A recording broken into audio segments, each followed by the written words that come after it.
Cinema ఇండస్ట్రీలో captain కుర్చీలో కూర్చోవడం, పులి మీద స్వారీ చేయడం ఒక్కటేనా?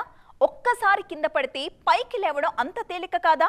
మళ్ళీ హిట్ అందుకోవాలంటే రేయింబవళ్ళు కష్టపడాల్సిందేనా? కలిసొచ్చే కాలం కోసం కళ్ళు కాయలు కాచేలా ఎదురు చూస్తున్న ఆ ముగ్గురు సీనియర్ కెప్టెన్స్ ఎవరు? వాళ్ళ కలలు నెరవేరేదెప్పుడు? చూడండి. లైగర్ ఫ్లాప్ అయినా విజయ్ వరుసగా సినిమాలు చేసుకుంటూ ముందుకు సాగుతున్నారు.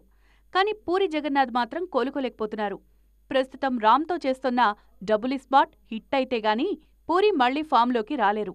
ఆల్రెడీ స్కందతో ఫ్లాపుల్లో ఉన్నారు రామ్. సో ఇప్పుడు డబుల్ స్పాట్ హిట్ అటు రామ్కి ఇటు పూరికి ఇద్దరికీ చాలా important. Same to same Puri Jagannath ఎలాంటి ఫేజ్లో ఉన్నారో వివి వినాయక్ కూడా అలాంటి ఫేజ్లోనే ఉన్నారు. మెగాస్టార్తో వినాయక్ సినిమా ఉంటుందంటూ ఆ మధ్య వార్తలొచ్చాయి. కానీ వాటిలో నిజానిజాలేంటన్నది తేలాల్సి ఉంది. ప్రస్తుతం విశ్వంభర్తో బిజీగా ఉన్న మెగాస్టార్ ఆ వెంటనే హరీష్ శంకర్ సెట్స్కి షిఫ్ట్ అవుతారు. ఆ తర్వాతైనా వినాయక్కి అవకాశమిస్తారా? ఇచ్చినా వినాయక్ సద్వినియోగం చేసుకునే స్టేజ్లోనే ఉన్నారా? మెగాస్టార్కి తగ్గ కథను ఆల్రెడీ సెలెక్ట్ చేసుకున్నారా? సరిగ్గా ఇలాంటి చర్చే జరుగుతోంది ఫిల్మ్నగర్లో. బౌన్స్ బ్యాక్ అవ్వాల్సిన కెప్టెన్ల గురించి మాట్లాడుకోవాల్సొస్తే ఎవ్వరూ మర్చిపోలేని పేరు శ్రీను వైట్ల. ఫ్యామిలీ అంతా కూర్చుని హాయిగా నవ్వుకునే సినిమాలు చేస్తారు శ్రీను వైట్ల.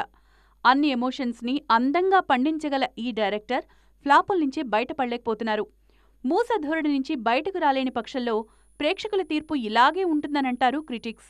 మరిప్పుడు గోపీచంద్తో చేసే సినిమాలోనైనా కొత్తదనాన్ని కనబరుస్తారా?